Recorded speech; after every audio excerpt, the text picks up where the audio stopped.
ഇലഞ്ഞിക്ക് വീടല്ലേ ഇത്? രോഹിണി,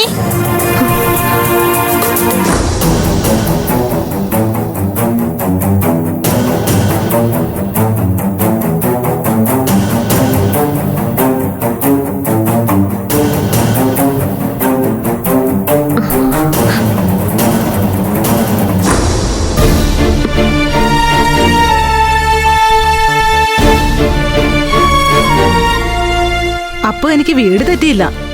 മണിച്ചേച്ചി എന്താ ഇവിടെ? ഞാൻ നിന്നെ കാണാൻ അന്വേഷിച്ചു പിടിച്ചു വന്നതാ.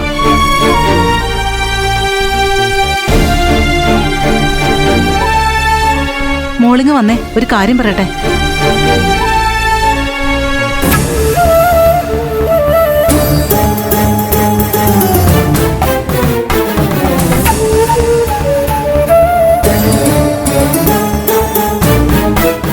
ഞാൻ ആ വൈദ്യശാലയിലെ ജോലിക്കാരിയാ.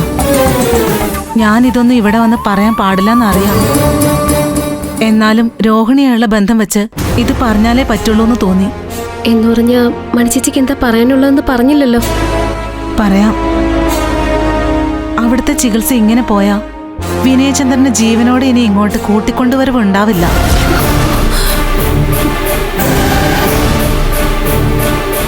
അമ്മാതിരി കളികൾ അവിടെ നടക്കുന്നത്. ചേച്ചി എന്താ ഈ പറയുന്നേ? എന്ത് കളികള്? ആരുടെ കളികള്? എന്താ സംഭവം? എന്റെ പൊന്നു മോളെ, വിനയനോട് വിരോധമുള്ള ആരൊക്കെയോ വന്ന് അവിടെ വൈദ്യരുമായിട്ട് ചില ഇടപാടുകൾ നടത്തിയിട്ട് പോയിരിക്കുക.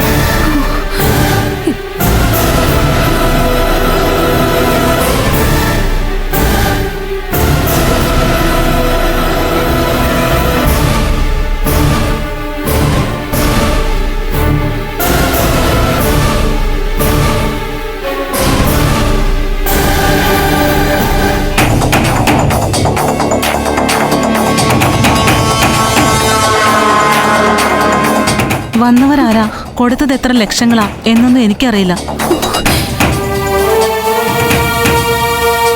ആർത്തി പിടിച്ച വൈദ്യര് കാശ് പറ്റിയതിനു ശേഷം കൊടുക്കുന്ന മരുന്നെല്ലാം വിപരീത ഫലം ഉണ്ടാക്കുന്നതാ. ഉള്ള അസുഖം കുറയില്ല, കൂടുകയുള്ളൂ. ഇതിപ്പോ വിനയചന്ദ്രന്റെ പ്രായത്തിൽ എനിക്കുണ്ടൊരു സഹോദരൻ. അവനിങ്ങനെ പറ്റിയാൽ എന്തെന്ന് ഞാൻ ആലോചിച്ചുള്ളൂ. പണ്ടേ ഞാൻ രോഹിണിയോട് ഈ സൂചന കൊടുത്തതാ. ആ വീടിന്റെ ചുറ്റും കണ്ണും കാതും ഉള്ളപ്പോ എനിക്ക് കൂടുതലൊന്നും പറയാൻ പറ്റിയില്ല. പറഞ്ഞില്ലേ, വിനയൻ അവിടെ നടക്കുന്നത് വിപരീത ചികിത്സയാ. ഇനിയും വൈകിയ ആള് തീർന്നു എന്ന് കരുതിയാൽ മതി. ഒന്നിനും ഒരു തെളിവും ഉണ്ടാവില്ല, അത്ര തന്നെ.